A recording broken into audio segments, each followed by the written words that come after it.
Hey guys, it's Darren with Unknown Comics, and this is the Unknown Comics podcast. I'm here with Chris and Tanner. We're going to hang out here for a little bit and talk about comics and some other stuff. So why don't you guys go ahead and introduce yourself, and Chris is going to get a little bit longer intro. Tanner. Hey guys, I'm Tanner. Howdy. So I'm Chris. We've kind of been doing a little bit of introductory over ourselves over the last couple weeks, so I guess I'm the last one to go here. So kind of talking my story. Of course, Darren and I are brothers, so a little bit of our stories are going to overlap Kind a of little brothers. bit. Yeah, I mean just halfway. Kind of said this before in our one of our other podcasts for our gaming podcast. If you want to go listen to that, I was that little brother that you hated when you went into the comic store. The guy that was hanging out under the gaming tables, or just because I was kind of hanging. I just was there because Darren had to have me with him. It's true. So from the time I was real little, probably 7 or 8, I can't remember exactly when I started going to Big Apple. When did Sam get hit by that car? We can go from there. Yeah, so whenever we could walk to there, we did. I was in 7th grade Yeah, so when I first started going to Big Apple. yeah, so second and third grade Yeah. was when I was that age. So I started going there, and as far as for me, as for comics go, I mean, most of my knowledge is basically from Darren. I'll ask Darren questions. He's got a lot of great knowledge now. As I've gotten older and stuff, I've learned a lot more stuff on my own. But I haven't really been much of a reader per se or a collector of comics. Just kind of a fan of the characters themselves. Of course, cartoons. Really excited when all the movies started coming out. I would say here lately, becoming more of realizing how much I am a Star Wars fan. And really, really enjoying the lore and getting into the novels. That's all something I've been doing over the last year and a half. So that's been great for me. That's what I've really been learning. As far as my history with the stores go, Table's Edge, Darren and I, we both opened up the Table's Edge. I was working retail at AT&T, and then we decided to open up our own comic book store. We wanted somewhere for our families to want to go and be safe. We wanted somewhere for our community to be safe, and we actually started as a game store first and then went to comics. It was a little bit of a transition. We were a game store for at least a year before we started comic books. Did you go faster than that? We opened to the public in November of 2010. Yeah. Maybe it was 11. But we had comics started. Because we didn't do comics at 14th, right? That No. wasn't until we got to Georgia. We moved into Georgia in July. Yeah. Because we went to San Diego for vacation and then came back to moving into the new house and the new store in 2012. Yeah. So we opened in 2011 for 2 months, and then 2012 we moved into the new store in July and rolled out with comics because we would do that little Amicon convention, Yeah, that's right. and Yeah. then we rolled out with comics after that. Yeah. So, quick question: since you guys have done it both ways, what is the smoother transition? What do you mean by that? Going from Both ways? What? Going from games to comics, going Having from a games store to with comics, one way or the other. comics to games? So The investment, I would say, is cheaper with games. I would recommend any store that plans on carrying both to go into gaming first. Yeah. Learn how the gaming works because there's a whole lot less overhead. Then get into cards and then go into comics. Going into comics right away is such a financial burden. Yeah. You are That- weekly. That you're weekly owing money that you may not actually make back. As where gaming and stuff, you're ordering every week specifically for the people asking for that stuff. Oh yeah, yeah. So I mean, you're looking at probably a $5,000 investment to set up gaming, with the ability to selling online pretty easily on eBay and other methods. Comic books, you'll spend $5,000 easily inside of 6 weeks, and you probably will make most of your money back. Yeah. So, So it was. So we had that store. We had that for quite a few years. I actually had to. I left that store. Kind of just gave Darren all the ownership there. I was working as a mechanic at a copper refinery here locally, and then Darren got a great job working for Hastings. Really cool job to go and buy all the comics for them. I was still kind of hanging around a little bit here and there with this store, but I had crazy hours, so I really couldn't be around it that much. But then as things went along out there at Asarco, I was out there for quite a while. And then Darren started finding out that Hastings was getting laid off. Hastings was going under. So he kind of started talking about, hey, well, what do you want to do? kind of came to the talking about, well, maybe we should do our own thing again. So then that's when we started brainstorming. Well, what do we want to do? What do we want that to look like? How do we want it to start? And then that time around, we went with going with comics first instead of gaming. But that's because of my contacts with Marvel and DC and all of that. Yeah, and we really didn't know, kind of like we've said on the gaming podcast as well. We didn't know how we weren't going to have enough room for people to come back and play. Right, we were going to start off real small again in those small location. Comics were going to be easier to start with in this case because we were going to start doing exclusives. We were going to start doing stuff online. We knew kind of we were going to be focused on that first until we could get to a spot where we could do local stuff. So that's 800 square feet building just doesn't go very far. Yeah, and we grew out of that again very quickly this time around as well. We are starting to finally get into gaming here locally and online, of course, over this last year. But so we opened up to Unknown Comics. I stayed on at Sarco for a year, kind of doing part-time work for the store, building our website. What I do for Unknown Comics is our website, almost all of our social media, most of the content you see in emails, creating all of our exclusive products, coordinating with different brands. That's kind of what I do. So, needless to say, what you're going to learn over the course of all these podcasts is I don't do anything. No, I mean somebody has to keep all the wheels turning too. So I do a lot of the visual stuff, what people see, but Darren does a lot of the background stuff that people don't see. But he makes sure people get their product and all that kind of jazz too. So we definitely both have our place in the business. So, but so that's kind of where we at. We opened up Unknown Comics in 2016. October 5th of 2016. Yep. So we've been around now for a little while. We're very excited about it. We're very excited about this new part where we're growing, and now we have the ability to start doing things like this podcast, and it kind of transition to that. We just hired Tanner here full time as our content creator. So I'll let him talk about that here in a second. But kind of cool that we're going to get to do a lot more videos, a lot more YouTube, a lot more Twitch, a lot more of all kinds of things. So he's not very good at painting though. Yeah, Hey, that pretty wasn't- excited though. That wasn't very nice. My windows aren't painted. You don't paint windows, Darren. I've seen it. Then it doesn't function as a window anymore. It's just a wall. I don't want to see through it. Light's bad for comics. Light is the natural enemy to comic books. There's not any. Well, I mean, if you take out the stuff that's in the frames, there's not any comics in this room. Well, but I mean, the whole idea is that light is bad to comics, which is something we'll talk about later because a lot of stores that fail or don't bring in a female fan base, it's because of windows. And we'll talk about that a little bit when we get to speculation part of the conversation because windows are actually important parts of business. So we'll talk about that a little bit though. So Tanner, why don't you tell us about you being our full-time overlord minion over videos? Yeah, That's his title, by the way, guys. I'm gonna need that. I'm gonna need like a plaque. We're working on Overlord plaques. Video Minion. Yeah. Amy's will be assistant to the regional manager. But yeah, I'm coming on full time as a content creator. My goal is to pump out as much content for you guys as humanly possible and just filling up our YouTube, as well as our Instagram, Facebook, Twitch, all that stuff. I want to have something for you to watch every day. Yeah, Every day. content you want to watch. Yes. Yes. So Now- good stuff. New top picks. To help us Deep get dives, that all going, kinds of stuff. be sure you like and subscribe. Yeah, absolutely. On If you don't- on all the platforms. Some of it might be still podcast form. Of course, YouTube, Twitch, all that kind of jazz as well. So That's about the gist of it. yeah, Yeah, that's about it.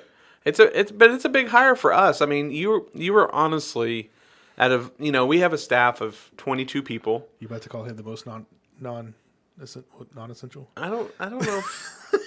So just Rude. I'm essential. so we have a staff of 22 people. And out of 22 people, almost everybody everybody we've ever hired to this point has had to ship as soon as they start. I mean, even Chris, when in the beginning, had to help ship because there was only me and him. Yeah. And, it just was Justin too much kind for of came on quickly after that, but yeah. Yeah, he was on within about 6 or 7 weeks. So you were the first person I have ever hired outside of the idea that you start in shipping.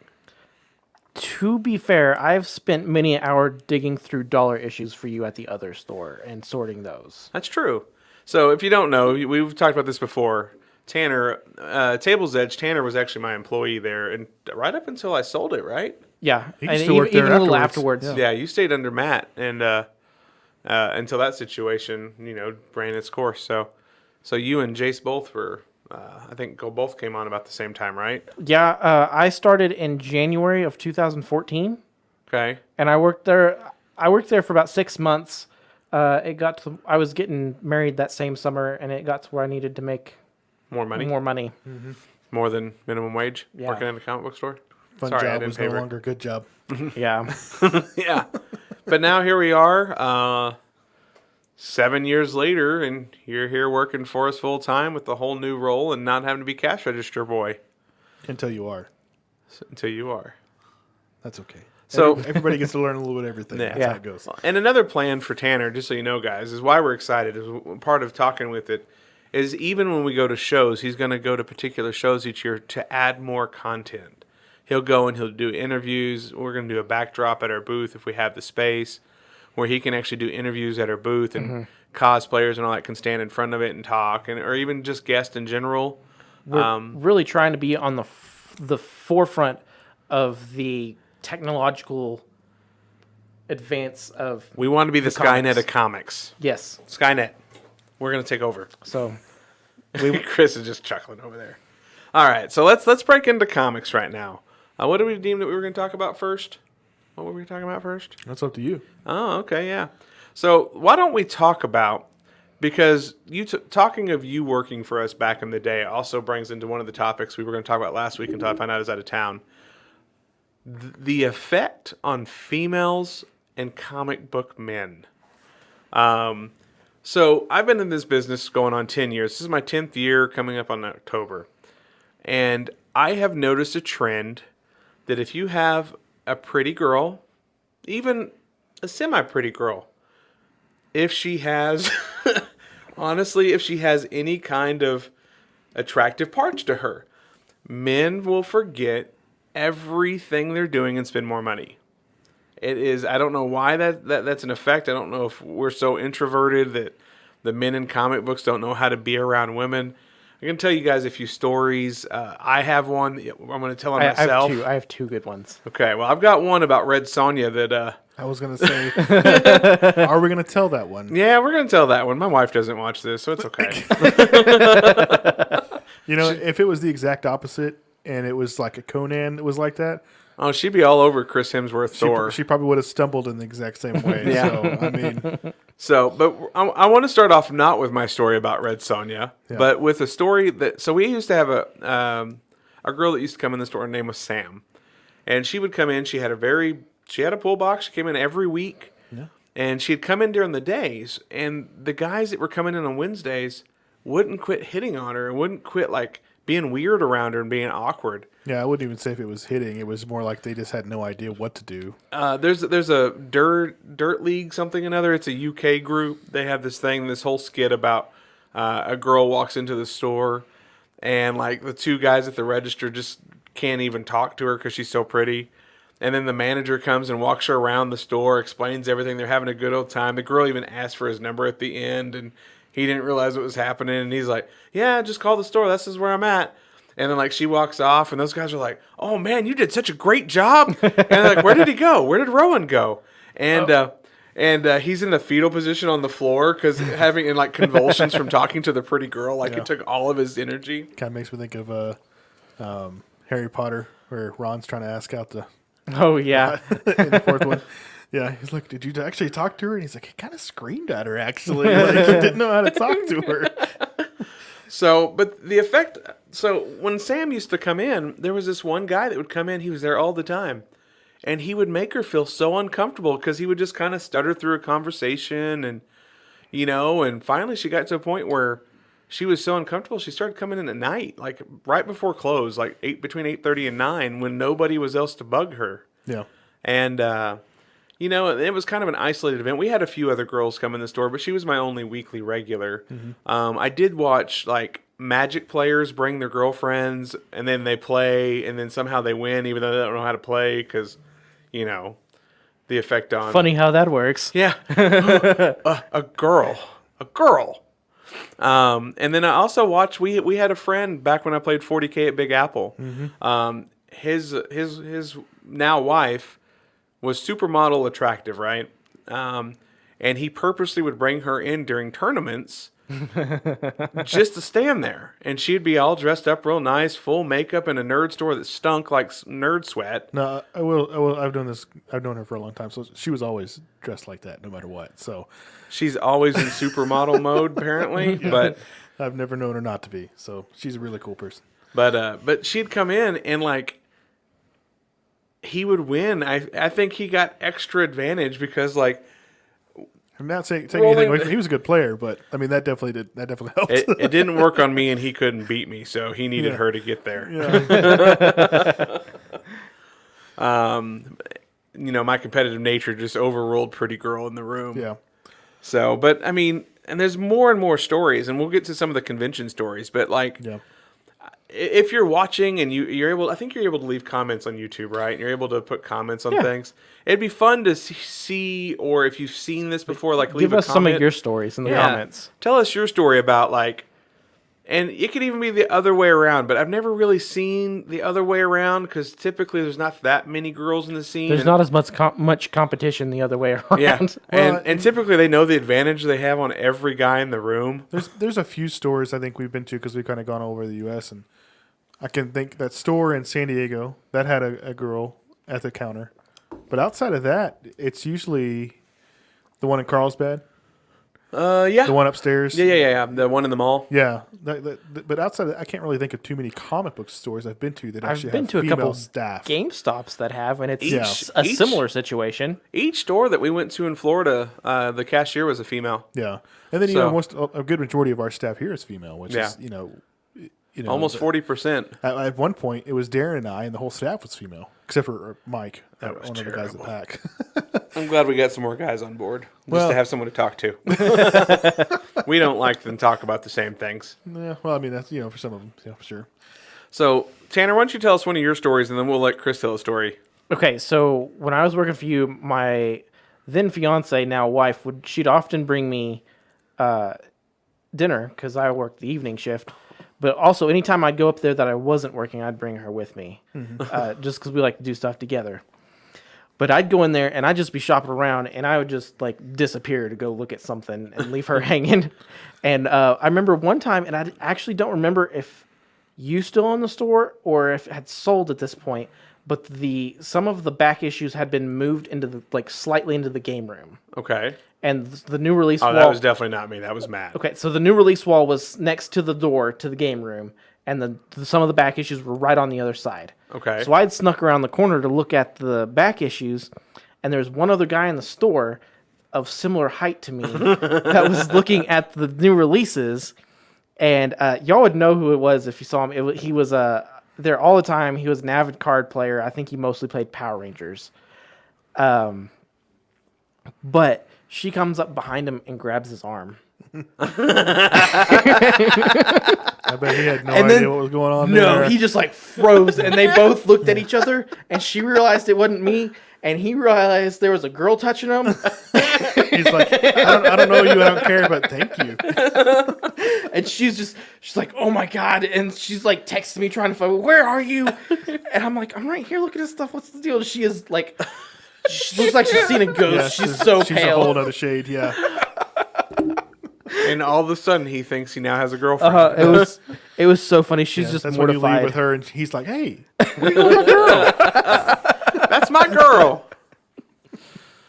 I think for me, it's just, I seen it with Sam, kind of the same experience. I remember that, and then of course, anytime that even when our friend Topher was there, those people, it's funny that they would bring their ladies in, Right. and it would happen.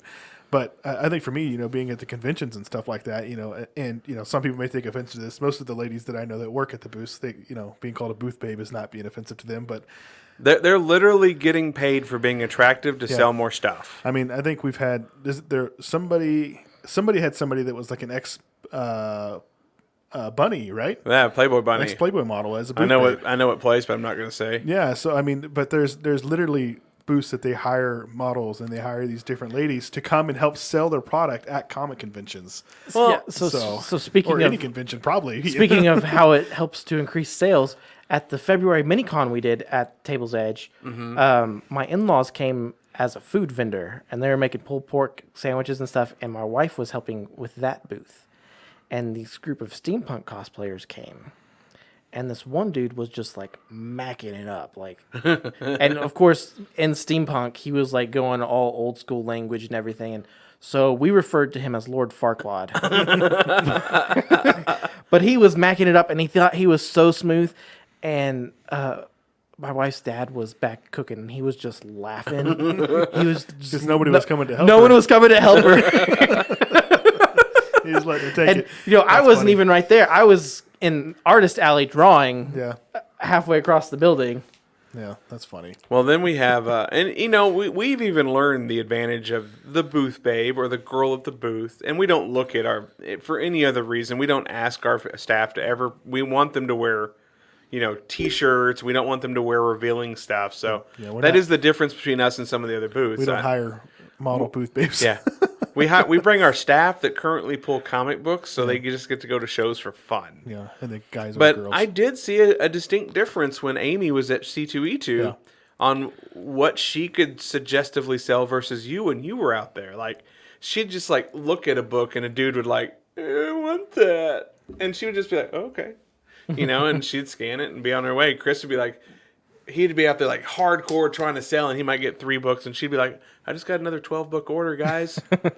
And then, and it's just that kind of effect on men when it comes to girls. And I really just think that, like, even in today's day and age, like, guys still don't understand why girls are in their domain. Like, why are you here? And Why are you here? at this point in time, I mean, it's pretty mixed. Yeah, I mean, I would say that a good amount of our staff, maybe not all of them are readers of comics, but most of them are anime, most of them are cosplay. We have steampunk people, we've got some LARPing people, we've got quite a big mix of different people on our staff. No, absolutely.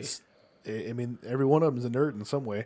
Yeah, So, everyone collects something, and but that's something else. Like talking of the brick and mortar, when it does come to females in stores, a lot of places where stores go wrong is they cover up their windows.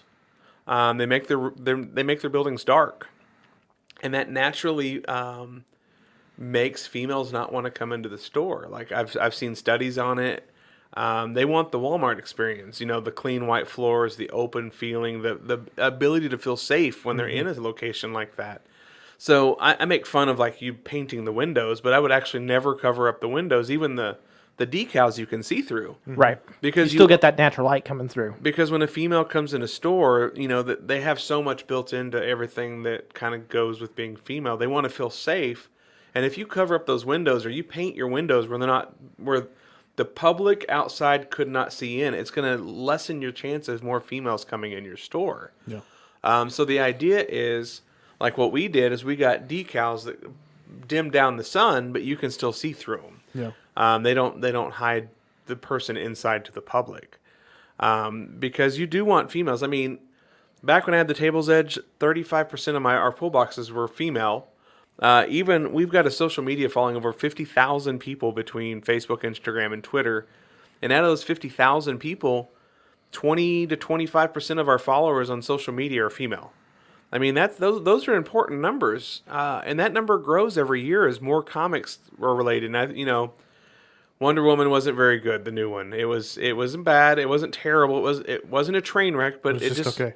It was just okay. I mean, it didn't have it didn't fall in the lines like we all know the first Wonder Woman is nothing but Captain America, First Avenger with boobs. I mean, that's just how it is. It's exactly the same storyline. It follows the same stuff. She just doesn't get frozen in the ice at the end of the movie, but somebody does blow up in a plane. In the second movie, And just his name happens to be Steve. Steve. No coincidence there. Yeah, none at all. But when it comes to the second movie, it will bring more female fans. If Black Widow ever happens, because I saw today, Yeah, it might looks like it's going to get moved delayed. again. Yeah. It will bring more female fans. The more female leads that we have and the more female strong characters, that's only going to increase the number of female readers in comic books. And that's a great thing. And I applaud Marvel for leasing out this kid line to IDW, who's doing like a Captain Marvel kids book, and their Avengers book has female characters in it. And I think it's great because it brings that in so we can see more of the female effect on men, because it is amazing. And I'll let Chris tell the Red Sonja story because I'll probably get it wrong because I was pretty brain dead during that whole incident. Well, so it was what? This is 2 years ago? It was three. It was at Planet. So this is this is in Kansas City, Planet Comic-Con. We are kind of towards the end of the day, I think, and there's this lady walking around cosplaying as Red Sonja. And she could be on the cover as the cover. Yeah, I mean, and it was funny because we had a Campbell, some of the Campbell Red Sonja covers that he had done, and we had seen her kind of walk around a couple times, and then finally I said, "Hey, I've got a comic book with you on it," kind of to get her attention, and then she's like, "Oh, cool! I really want to see that." So then I showed it to her, and then I think she asked kind of how much it cost, and then I was like, "Oh, I don't know, Darren, what do you think?" Because I figured he was going to tell her. A good price, but then he basically just kind of fumbled through. You can have it. I think I gave it to her, right? I don't even think he charged her for it. I was like, you can have it. Yeah, it's just like this, like fumbling, blah blah blah, like melting. I have no words. You're pretty. I will tell you that the female effect, like in gaming and all that, has it was that moment of weakness. It was towards the end of the day. I was tired, and it was just funny to see him. She was pretty. All of a sudden, the fumbling came in. Like, the total mouth turned into jelly and jello, and had no idea how to talk anymore. And of course, you and she were both there to witness. And for over a year and a half, every week she would send me a Red Sonja picture. Yeah, I think finally you had to tell him I like Gambit. I like Rogue, not Gambit. Yeah, he probably sent you some Gambit stuff too. But then he started sending you Rogue things. Don't say Gambit with Gambit standing next to me. It's going to make people think. Yep. So that was pretty funny. We haven't had too many other. I mean, of course, you see a lot of different people at the shows. Oh, that was the other Anna being at our booth. Yeah. Having a female artist at our booth, it was like. There was a few times I had to go up and be like, "Hey, Anna, if you need a safe word for me to bail you out because these guys won't leave you alone, you let me know." Yeah. Because they'll just talk her ear off because she'll talk back. Mm-hmm. She's very good at communicating. And 20 minutes later, we have the same role with Amy as well. Yeah, we told Amy that if you run into where you don't you need a conversation to end, just let me know and I'll bail you out. I remember it being a couple times where I would just go out there and kind of take over for us. Like, yeah. Hey, can you go grab this for me? Something as simple as that. That way they just know, and just to kind of get her out of it. Yeah. Because you could tell the guy wasn't going to stop talking. Yeah. So, right up until maybe he was like, can I get your number? Yeah. No, I don't live here. So, yeah, I mean, there's definitely a lot of that, especially at the shows. You see it quite a bit, which is it is funny. You see some of the fumblings and the different things like that. It is pretty funny. Just to watch a guy I just want that. You sure you don't want that? I'll take that too. Yeah. And it's as simple as that. And I mean, it purposely is what the artists do. Like the artist will hire a beautiful lady, and it may not be somebody they've ever met before. I know one show we went to in LA, he just reached out to a hot girl that worked there and offered her money to work at his booth. And he's like, my sales are up 40% from last year. Why do you think there's so many covers with sexy girls on them? Well, I mean, we're guilty of that too. I mean, if you look at our X-Men lineup, I do have some I have a Colossus cover that's a solo cover, but almost every cover we produce has a female on it. Yeah, for the longest time we wouldn't do. I think in our second year for sure, there was very rarely anything we would do outside of Venom, right? That wasn't female related. Because when we have to think of every cover we do like we're at a show. And what people want at show is they want beautiful women on their covers. I mean, that hasn't changed. It's been that way since the 40s. I mean, there has been... Go look at prices of bondage covers from the 40s and 50s, and they're through the roof. Well, because you even go back and you look at all the old Archie stuff. Oh, everything about that was about girls fighting over him. And I mean, it was... that's what it was about. You know what I mean? So, I mean, the whole thing about comics is your cover either has to be badass...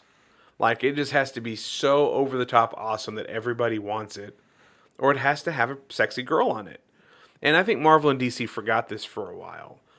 Marvel went through a period where everything, their butt had to be smaller, their hips had to be smaller, they had to have a smaller chest, they had to wear pants, basically long sleeves, no skin showing. I'm surprised not everybody had to wear a mask so they couldn't see how pretty the face was. And it was about last year, and I was telling Mark Brooks this during the signing this weekend that we did, last weekend that we did.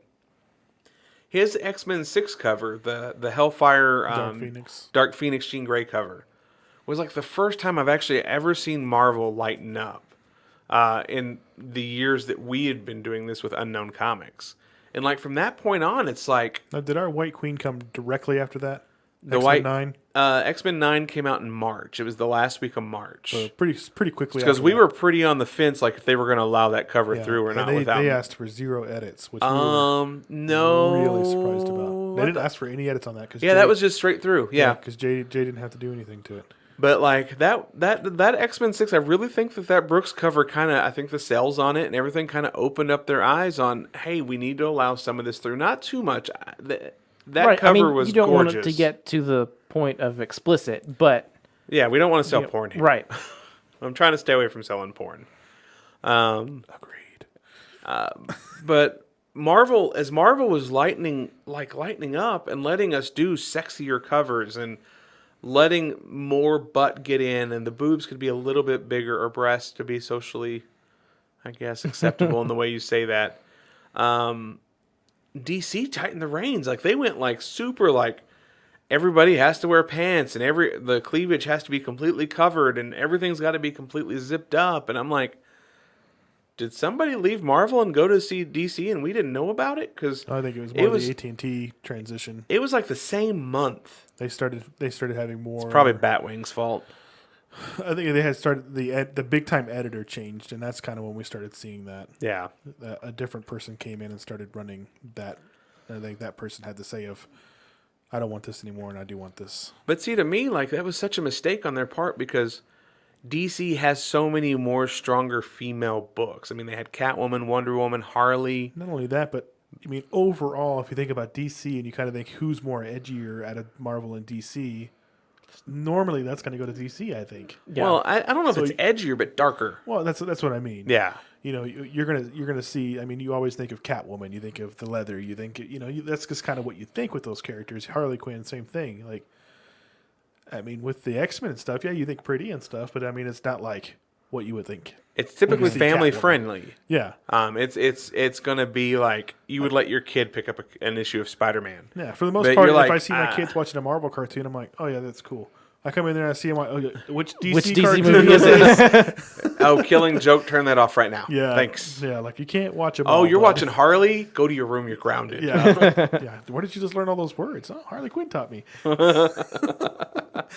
Yeah, so it's I mean, that's just kind of what you think. So it is kind of weird that, thinking on the print basis that has changed for both those companies. But even some of the smaller press have changed their tune about that stuff. We had some, I don't remember which publishers exactly, but I know Top Cow was one of them, the whole Witchblade incident. Yeah, we snuck our Natalie Sanders Witchblade cover, which still to this day is definitely one of our best covers.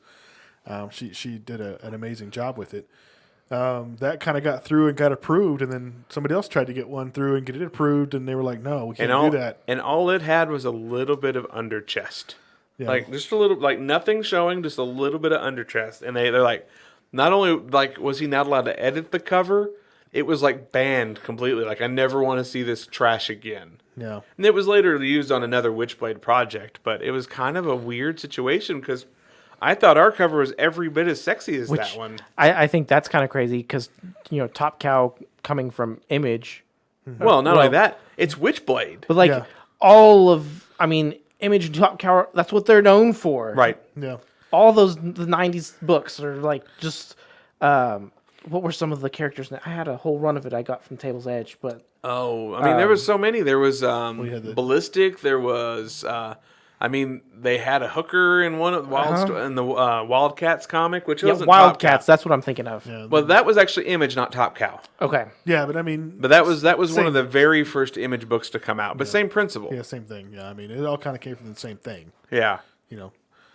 So I mean, you had that. I mean, you had all the Campbell stuff, you had Turner stuff. I mean, you had all those. Oh, different Gen guys. 13, I mean, Fairchild was half naked, half the book Yeah. until after why Campbell was on it, and then after that, it turned into bad art, so you couldn't tell who was what. But did you know Adam Hughes, one of his early projects, like early books, was actually a Gen 13 cover for a really obscure book?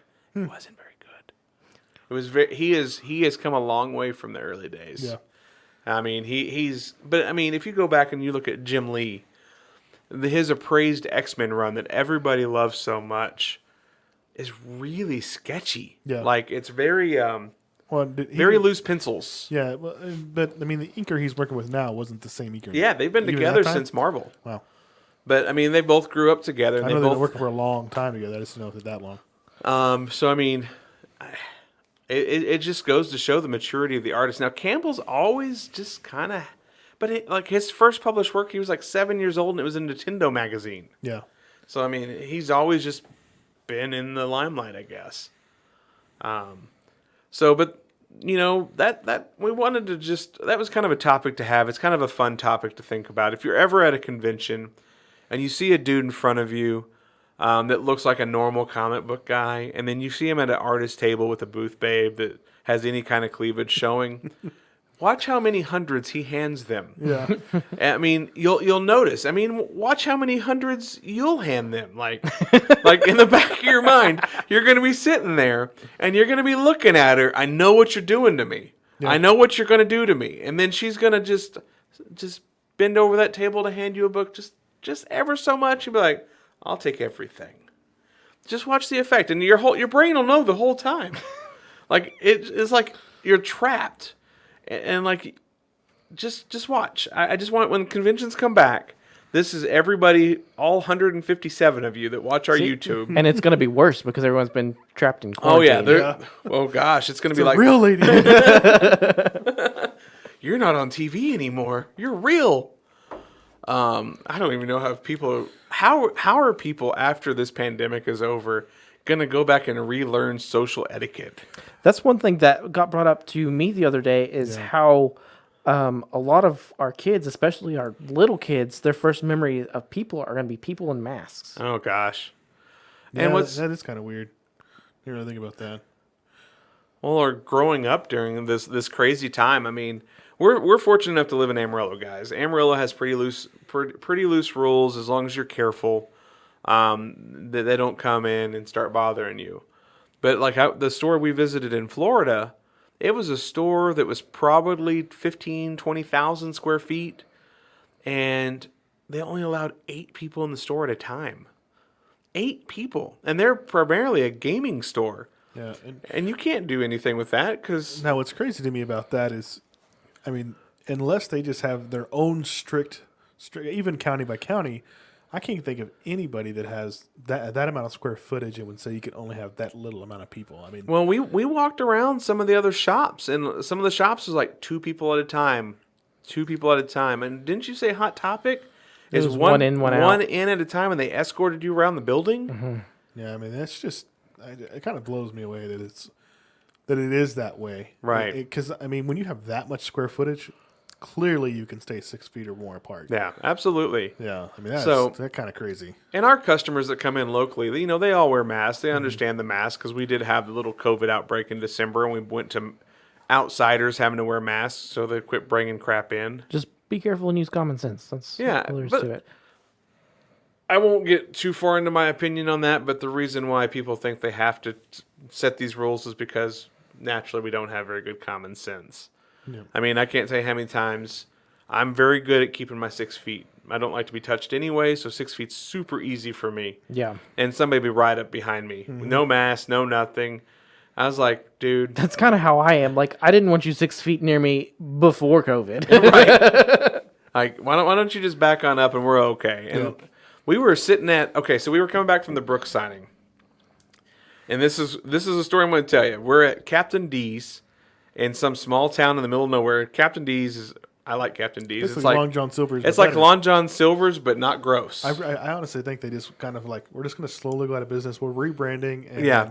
Because It's even designed. It's the same buildings. It is Long John Silver's. I kind of thought one of the ones that So- shut down here would turn into one. We're in this middle of nowhere Alabama Captain D's, and like even the cook, like I'm pretty sure he's from deep South Louisiana.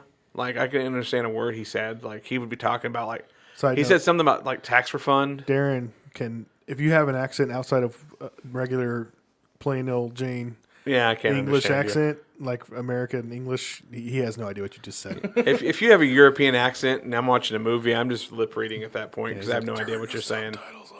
Yeah, please give me subtitles. But like the ladies up at the we were sitting there. We were the only ones in the building. We were eating kind of obscure. You couldn't see us because we were around the corner by the bathrooms. And one of the ladies had just walked in, so she didn't touch our food, thankfully. But one of the ladies, and we, like I said, it's comic related because we were traveling from seeing a signing. And this is kind of why I think there won't be conventions for a while. This lady starts off with, oh man, it's been a couple days since I've been able to taste any food. And last night I had this cough that just kind of it went away for a while, and now it's back. And man, I've been kind of dealing with like a fever a little bit. And I mean, this is at a restaurant, and she's working behind the counter. And here we are sitting around the corner eating food that they touched. She didn't touch, thankfully, but she's worked with these other people all weekend long. Yeah. And as How do you not know that you pretty much have COVID? yeah, I mean, you just described this. And as we left the building, I walked up to him and I said, ma'am, I just want you to know, I don't mean anything by this, but I just went through this and had to spend time in the hospital. But you probably should really get tested for COVID. You just described, as we were sitting over there listening, every symptom that I know of that I had with COVID. And you probably should go get tested. And they just laughed it off. I almost thought about calling the general, like the number, health, because yeah. like that's a health hazard at that point. Yeah, but especially in a restaurant. But that goes back to common sense. Yeah. Here she is talking openly at a restaurant behind the counter with customers in the store about symptoms of COVID, of being sick, and she's serving food. So that's why I don't think we'll see conventions for a while. And again, this is it applies and doesn't apply to the comic book world. And today's topics are a little different than what we're going to normally talk about. But people are going to want to go to a convention so bad they're going to disregard themselves being sick. It's like going to church or sending your kids to school. Like if they have a little sniffly nose, you don't think anything of it, and you'll still put them in childcare. I mean, with other non-sick children. There was even before all this Convention crud was a thing before all Oh, that. God. There's a lot of people that are like, well, this is my opportunity. I've got to go. I got this. I'm going to go see this person. I'll never get to do it again, or whatever it is. So they're going no matter I what. just spent $700 Yeah. on this VIP There's ticket. Yeah. There's a Power Ranger there. I gotta go. Yeah. Well, I mean, that's the truth. Yeah. Yeah. So I mean, that's the con crud was for real. Like Darren always make fun of me because like every morning I'm like chugging a huge bottle of orange juice. Bottle of I'm orange like, I juice. need my vitamin C, bro. I gotta fight that con crud. Like I just, I mean, it's. I can't tell you how many times over the years of traveling between Unknown Comics and Hastings, I'd come home sick. Yeah, and usually that first show of the year for sure. Oh yeah, You get something. yeah. And it's like your body's like, all right, cool. Now we're ready. We go back and let's do the next one. You got like 4 weeks until like whatever's in the air changes, and you're gonna get that too. Yeah. So I mean, and then of course you're traveling like we did, climate change. You go from warm, you go to cold. You get out one city, it's 50. You get out the next city, it's 99. And you're like, oh my gosh! And then it's 20% humidity outside. And then you almost have a heat stroke. True story. Almost happened. God, In Orlando, thanks, right? Orlando. Yeah, Orlando, just to tell you, we love Orlando. We love you. it's a fun city. People who run the show.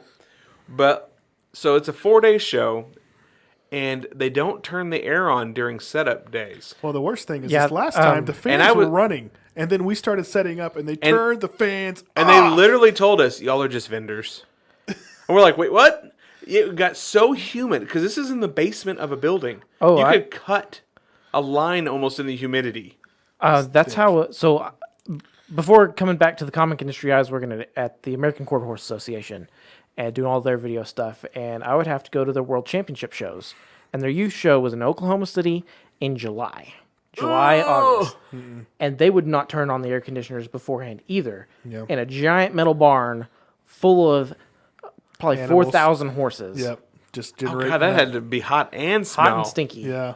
I mean, I'm going to say that's probably stinkier, but the facilities at a convention By still Sunday, gets pretty nerd funked. by Sunday, I'm pretty sure they just throw the carpet out. Yeah. And like, it's not like people are rolling around on it either. It's just, it's bad. Yeah.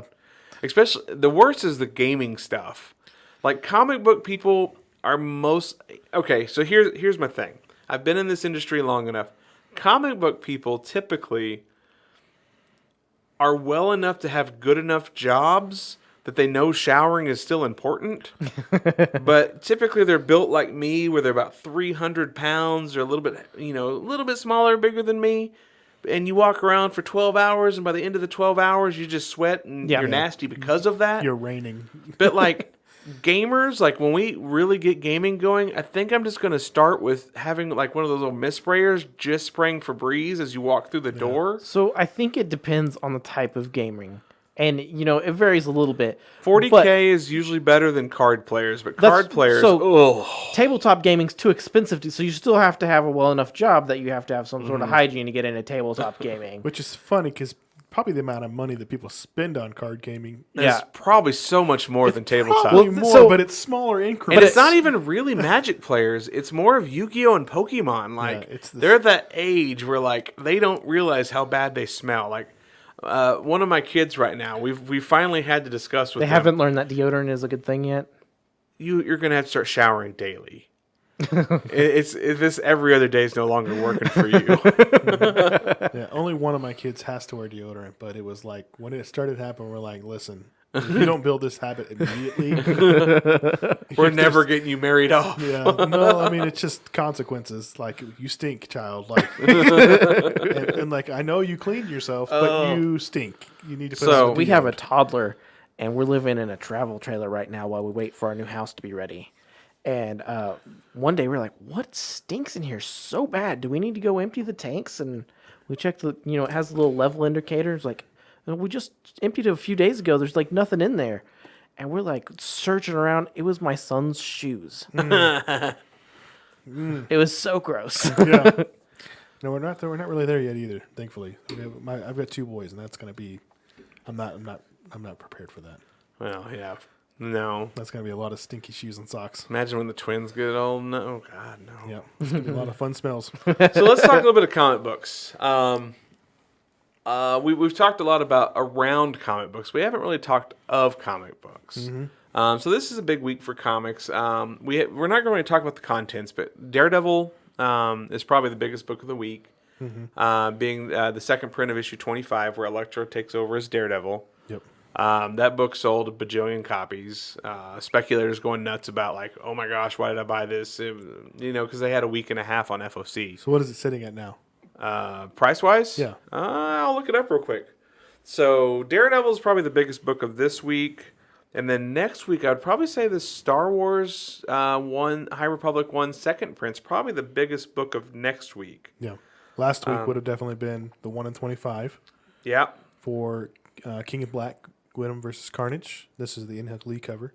Oh yeah. That was definitely the biggest book of last week. And that's one of the topics I want to talk about is these 1 in 25s. I'm looking at that Daredevil. 25. So Daredevil 25, like I said, the second print is what came out this last week. Of course, the first print was a big spec thing a few weeks ago. The second print comes out this week, and it actually has Elektra as Daredevil on the cover. It's a splash page from the interior of the book. So it's a big deal because, of course, now this is the first time you have Elektra as Daredevil on a cover. The trade dress is still going for $4. Okay. So, I mean, everybody jumped ahead. Most of the speculative stores, the stores that are good at their job, got ahead of it and made sure they ordered. One store sold 280 copies on eBay so far. That's awesome for that store. Yeah. I think we sold, probably 3,000 units? We sold a lot of that. Yeah, we Not sold. as much as we sold of The Gleason second printing. The Gleason second printing of That was probably ASM the 55. biggest single book that was a weekly book that we've ever sold. Yeah, we've sold, 3,000 units? 3 to 3,500. Yeah.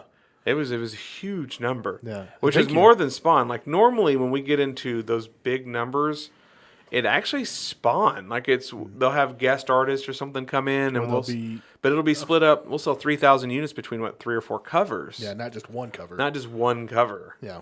That was crazy. And then as soon as they announced that 1 in 25. well, no, the Gleason cover for Carnage, Black, Oh, White, Lord. Blood. And that still has a couple months to sell. Yeah. And again, thank you. Yeah. But the pre-orders on that have been spectacular. spectacular. I mean, Like it's the first good, print's 'cause probably it's a- going to outsell the second print for us. For the biggest thing for us, like Darren and I always say, like, if you like it, buy it. Like, that's kind of the reason a lot of the reason we like to create a lot of the content we do as far as our cover art is we want to create something that people are going to like. Right. So I mean that's kind of the whole point. So I mean it's a great cover to have in your collection for sure. So. And if you get on and you buy from us in advance, you're getting 30% off. So you're getting that cool first appearance or something on a cover for $259. Yeah. I mean, the people that $279. Yeah. If you bought that Gleason cover, the first print that's still going for $40-$50, you would have got it for $279. Yeah. Just buying it in advance, but And we did have a lot of people pick that up before. yeah, the first hit. print sold a lot, but the second print It was sold 3 times as much. 3 times as because many. everybody, all the speculators of the world were like, "Oh my gosh, let's try to jump on this train." And the thing about speculating is you got to be good at it the first time. You jump on the train, you've already missed now. it. I will give it to him in a little bit of ways because there are a lot of times, and Darren's gone through this too, where there are extra printings that do cost more than the first print because it's even harder to find. No, but usually those are the ones that catch you by surprise. Yeah. Those are not the one. It'll be a key first appearance 5 years from now. Yeah. Yeah, not right away. Yeah, like for example, as a retailer, we can go back to 2018 when first appearance of Red Goblin. Mm-hmm. Marvel came out right The day before. it was day of FOC Yeah, it at was day 5 of. o'clock, and we didn't do our FOC until like 10 o'clock at night. Mm-hmm. So they came out and said, "Amazing Spider-Man 798 is officially the first appearance of the Red Goblin." Order heavy. And then they basically said, "Go." So every comic book store in the world basically just went nuts and sold that book like crazy. I think between all the different covers, not including exclusives, we had to order something like 6,000 or 7,000 copies, which we were still 2 years old. So that's a lot of copies. That was like the first time we had a huge book. I think with exclusives, I mean, we were 20,000 units. yeah, and we had a lot of them. But if you go back and you look at that book today, that book is still obtainable for about $5-$6. For a long time, it was $3 for a first appearance of a symbiote character. Now, what people don't understand in the speculative market is, okay, so say Marvel printed 150,000 copies of Amazing Spider-Man 798. I bet you $1, there's probably almost as many copies of the first Deadpool or more, the first Spider-Man or the first Venom or more. I know there's more copies of the first probably Venom. more. Because that was back when the printers or the publishers were printing 500,000 copies because the Print comic runs was are $1. still so small in comparison. Yeah, absolutely. So And small. as each buyer comes up, but one of the things I want to talk about is so over the years we've watched the rise and fall of ratio variance. Speculators will get a hold of it. They'll buy a whole bunch early. They'll sell it for a lot on eBay, and then they'll jump out. Right, and the week that the book comes out, that book typically crashes, and that's why we usually go in so low on our ratio prices, because I never want anyone to feel like we're abusing that trust. Like we understand that. Usually, we're between 30 and 40% cheaper than what you see. Yeah, on people, eBay. other retailers are mad at us for actually being reasonable on our prices. I've actually had people quit talking to me over our ratio We prices. actually had somebody buy all of our ratios. Oh, that's true too. They'll buy everything to control the market. But and I don't care. I just care about the sale. So if one Right. person buys them all, one person buys them all. I don't care. It's not a big deal. Thank you. But here recently, There's been 3 or 4 ratios in the last 2 months that haven't crashed, and they're 1 in 25s. They're common books. Now they were the only ratios attached to those books as well. So, Yeah, but and then also I think now the the Inhuckley one last week, it's just a spectacular cover. the Gwynnum versus Carnage is probably the best cover in Huckley, and Inhuckley is amazing. Yeah, it is the best cover I've ever seen from Inhuckley, and it's probably it's probably being this early in the decade of 2020, the 2020s. It will probably still go down as one of the best covers of this decade. Yeah. It's so good. I think it's spectacular. I mean, as soon as I saw, and this was another one of those instances, and I think we can talk about this as far as speculating goes. The art was not there at time of FOC. So when we as retailers went in to put in our final order numbers, the art was not there. So we knew it was in Huck Lee, but we had no idea what it was. Right. The next day the art came up and I was like, whoa, like this is gonna sell. And as a retailer, that's how I see it, Yeah. I mean, it's an amazing cover. That is an amazing cover. He did a great job on this one. The other ratios are the two. Now, the High Republic number 1 in 10, is still an obtainable book at between $15 and $20. Mm-hmm. That's the one with the Nihil design. But over the course of the last 3 weeks, and there was multiple retailer exclusives on High Republic 1, and there was way more than multiple retailer exclusives, which do affect ratio print runs. If you don't know that already, you do now. That's all there is to it. It's not really a secret. It's not really a secret. It's all over the place. They were getting printed anyway. Yep. So there was probably 8, 9, 10 exclusives for Gwynnum versus Carnage 1, which usually tells me that the chance of that ratio failing are way higher. Mm-hmm. So we came in low, and I've been checking the prices. A week later, it's gone up. It went from the first 50 few people to that 70. got them from us. You did good. You got them for like, what, 35, 25? Yeah, I think it was right on 25. I think I just did it at the same ratio price. Because what we do is we'll put an initial wave out, and if that sells out fast enough, we'll put another initial wave up, and we'll start raising our prices. So if you know how to watch our website, we have a group that we do tell that our ratios are up.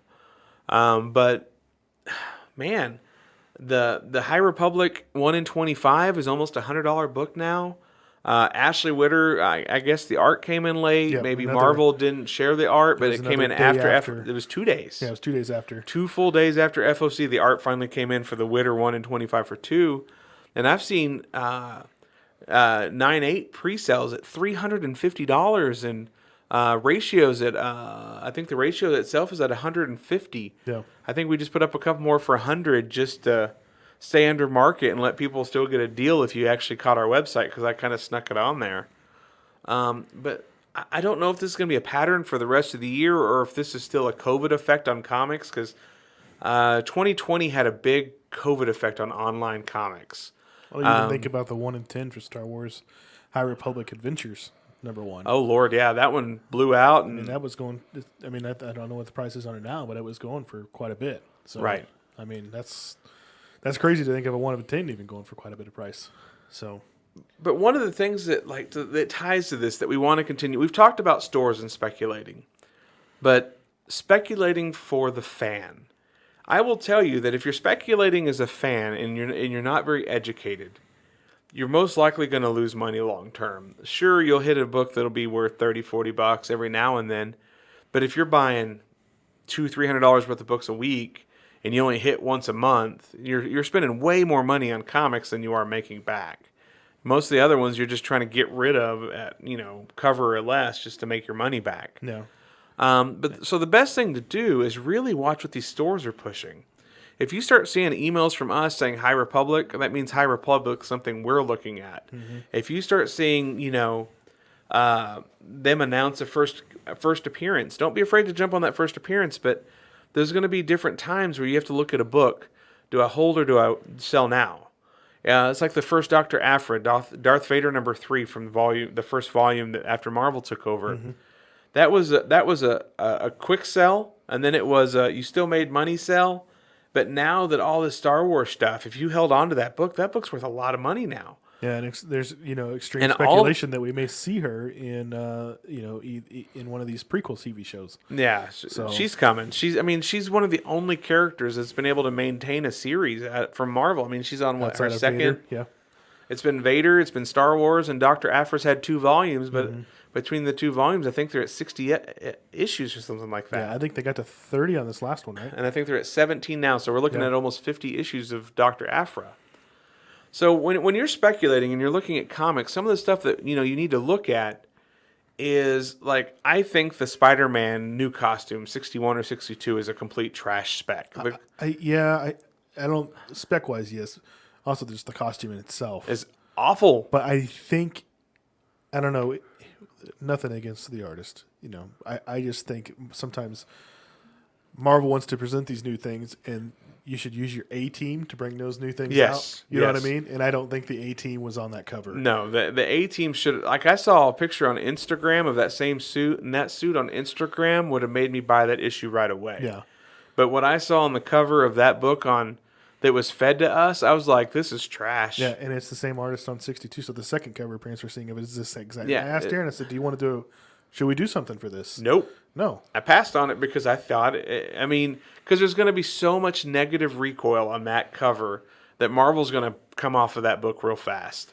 They're going to go back to the red and blues or the red and blacks, and that's going to be that. Spider-Man always goes back to his normal suit pretty fast anyway. Yeah, he does. Because that's what fans want. Fans are not very acceptable to change. No, especially to those key characters. Some of the B-line characters, you can get away with some changes there, but your A-list characters, fans do not want to see change. There was a terrible Superman redesign where he basically looked like electricity. And, yeah, I remember that one. And I'm pretty sure that the fans rioted so hard it only lasted like 6 or 7 issues, and that was done, and we never spoke of it again. And then there was that time where they cast Nick Cage to be Superman. And they actually started even filming that, didn't they? And then it just totally canned? I don't know. I've seen a picture of him in the I suit, think there but was that's all I know about it. Either test footage or something. See, I thought that was because that was Tim Burton, right? It was going to do a Nick Cage. Hey, for all intents and purposes, if he would have got some hair implants, he could have probably pulled that off better than the Atom, Brandon Roth. Oh yeah, that movie he's the reason why proves that you can't have Superman running around trying to steal the Declaration of Independence. Why not? It just doesn't work that way. Wasn't that pre? Yeah, that would have been pre. National Treasure. Yeah. That'd probably be pre Speed or whatever he was. Not Speed. Gone in 60 Seconds. Oh yeah. He looked real bad in those test footage pictures. Yeah, I haven't seen his new Netflix thing with the history of cuss words yet, but he has more hair in that, so I'm kind of wondering if he finally did do the surgery because he's got some stuff up here actually. It's not all back here, so well, maybe I got the Michael Scott. You think he'll call me and let me know what I need to do to keep that from happening since my hair is disappearing? Well, a doctor could help you with it. Just saying. Okay, cool.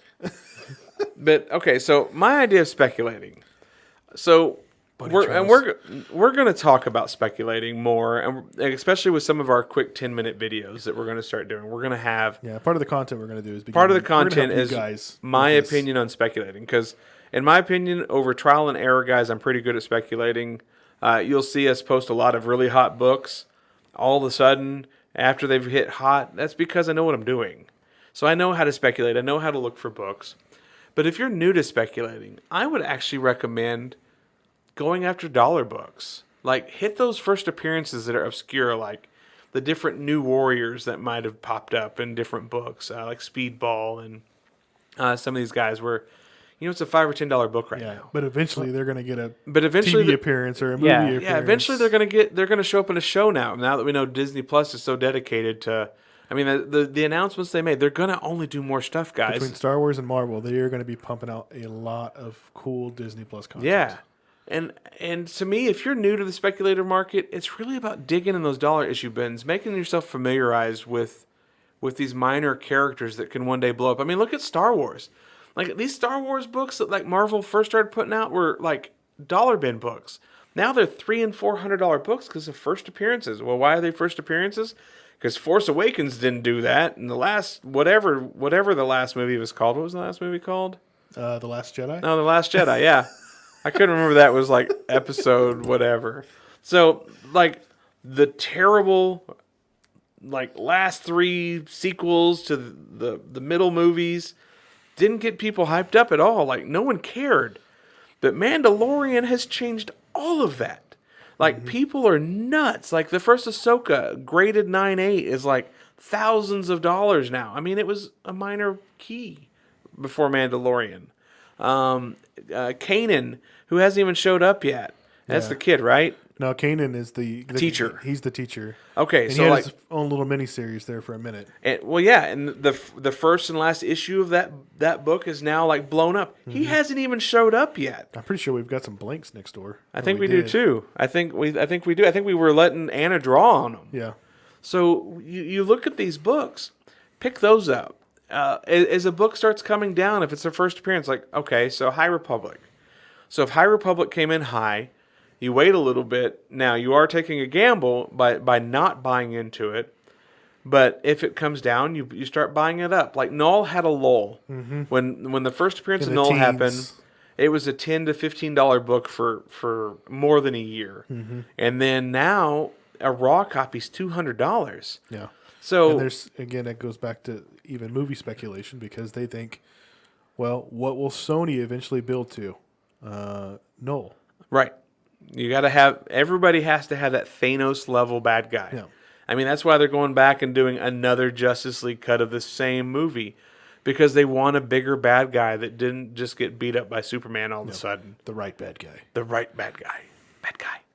So when you're speculating, like, follow the patterns of books. Know that ratios normally dip. And I'm telling you this as a retailer. You know, and it's not always about the cinematic universe. I don't want to make people think that's what it is because you think of like something's killing children. Oh gosh, but that is based on, Well, in a way, but at the same time, I mean that thing's Everybody- just been going crazy ever since it started, and we're in the teens, and But- it's still selling a ton of issues. but all of that independent stuff, they either think it's the next saga, you know, which sagas I don't know if it'll ever be able to be adapted to TV because it's that would be interesting. that would be an HBO Max episode. yeah, I mean, that So- it would be kind of cool to But actually see it. every come to life. new boom or image, everybody buys into it because they think it's going to be the next Walking Dead, or they think it's going to be the next whatever other movie or TV show has think blown about- up a comic book. Think about Berserker, which hasn't even come out all the way, but just because it's based on Keanu Reeves, It's just John Wick. yeah, I mean, it's basically John Wick and Conan had a baby Yeah, that time travels in a way. kind of lives through time. Yeah, I mean, but that book's crazy hot, especially right now because it's back up for ordering. Oh Lord, So, and it's already moved a week. has it really? Damn you! I checked it this morning and I moved it.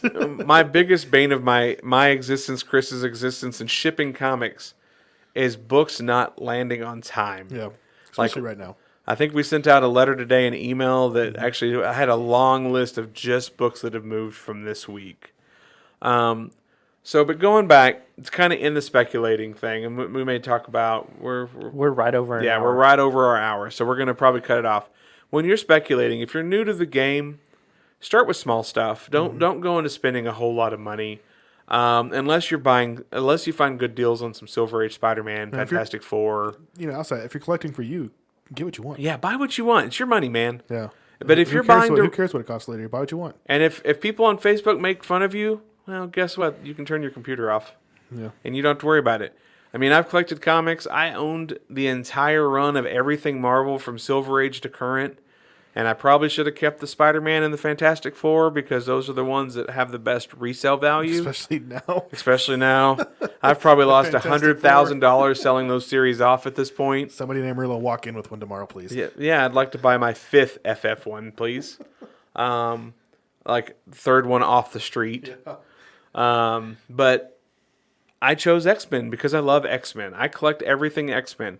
We do exclusives on everything X-Men. It's because that is my personal favorite. We've even done a Cyclops cover because of Chris. He's been on multiple covers now. Yeah, he's been on 2, 3. Yeah. Yeah. wanna 4 now with the... But I fought for that for a long time. You did. Like, you were mad at me. He's like, just put Cyclops on that cover. I want to cover with the If you say Aquaman, I'm going to punch you in the throat. I want them all in their say DC. animated series costumes. X-Men. So the 90s versions. Yeah. We've done a lot of that already. Do you mean like actual animation style Yeah. art, not just that? Like They'd have from the TV show. They'd have to do that kind of... They did that series back when we first opened. It was called X-Men 92. Well, Oh, It yeah. was based around I remember that series. I haven't read it. with what David's been doing, he could kind of still do it in his way, but it would look like that. Well, and he's the one that designed... He's done some done of all the the box boxes. art, He yeah. does box art on the He's Gambit doing- and Rogue toys. yeah. Yeah. He also did the new Transformer Blackbird. So, but long story short, guys, when you're speculating and you're playing that game and you get involved, you're going to spend a lot of money. You're probably going to lose money on most of your bets. So the best thing to watch videos, to get educated, to become educated, but really to pick off what might come. Like if you can buy, you could be buying up stuff for pennies on the dollar, and then all it takes is Darkhawk Marvel trademark Darkhawk, and all of a sudden Darkhawk #1 is a $30-$40 book, and you were buying it for $2 a pop. He's no longer the joke of every Facebook group. Oh, he still is. I mean, if He is the Bernie Sanders right now of comic books. oh, Bernie, So, keep those memes coming. I will tell you, we are only doing a Darkhawk exclusive because of the internet's love for Darkhawk. Yeah. That is honest. Well, I loved Darkhawk when I was a kid. When he's in the New Warriors, I had his comics. Chris Powell is a great character. I'm fine with it. But honestly, I'm in a group of like 157,000 people, Yeah, he's the joke. and every day it's, so what new Darkhawk did y'all get today? Yeah, it's funny. And they honestly think that they're the reason why Darkhawk is doing what he's doing, because they've started a movement of, it's like a religion on Facebook. You know, I think that, if we do see an actual, it's probably a TV series. If they do something with Darkhawk, I don't think we'd get a movie. But I think that would get so much hype. Oh, well, You know what I mean? Like Deadpool kind of hype. Darkhawk could totally be in Guardians of the Galaxy. He's Yeah. a space character. He could just show up, and then that could lead to him getting on Earth and being part of the New Warriors, which... That may be, because we've seen Disney Plus so far, they haven't really introduced a space show for Marvel. Nope. So I that may be what we see there, something like that. It's very possible. There's all kinds of characters that go with the space side of things, but they could go tell Rocket's origin story or Groot's origin story, or they could just start like Nova Corps. They need to tell Groot's origin story as told by Groot. Oh, gosh. I'm Groot. That episode's going to be rough. Well, there was an episode of Hawkeye, which actually is another book. If you were smart, you would have been picking it up knowing there was a Hawkeye series about the pizza dog. Yeah. And the whole dog is told from the perspective of the whole story is told from the perspective of the dog. Mm-hmm. So when you speculate, have fun with it. Enjoy comic books, because if you're in it for money, you can still enjoy comic books. I'm a retailer, and my whole livelihood is comic books, and I still enjoy comic books. I keep sneaking over here and I stare at the comics behind Chris during all throughout the podcast, because I think, man, those are really covers tied to my store, because I love comics so much, and I love to be able to put input on how the covers look. And, that's what the other cool part about our job is. A lot of people don't know this. A lot of the creative direction that these covers go in is our input. Like, this is what we want. This is how we want it. Could you tweak this a little bit? So we have a lot of say in how our covers looks. And that's just, for someone that is an okay artist and will always be just an okay artist that will never be more than that, it's cool to know that my creative ideas can come to life still. Yeah. But as you guys go through this week and you watch this podcast, just know that, we're three guys today. We're normally four guys that have been fans for a long time, and we really just enjoy comics. We want to talk about comics. And there's going to be times we stray and we don't talk as much about comics, but it's still about comics. Or gaming, when y'all talk about y'all's gaming stuff, or TV. But overall, enjoy comics. Let comics bring a different perspective to the world for you. Yeah. Speaking of TV, going to tag WandaVision right quick. We're going to get through tomorrow's episode before we start talking about it. Because I haven't seen it. Well, and I think through the first two episodes, there's not really a lot to say.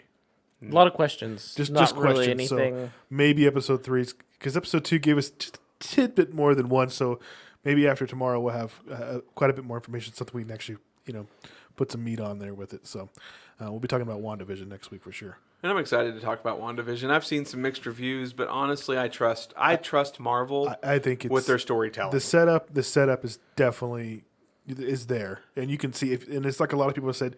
I can tell you've never read a comic book.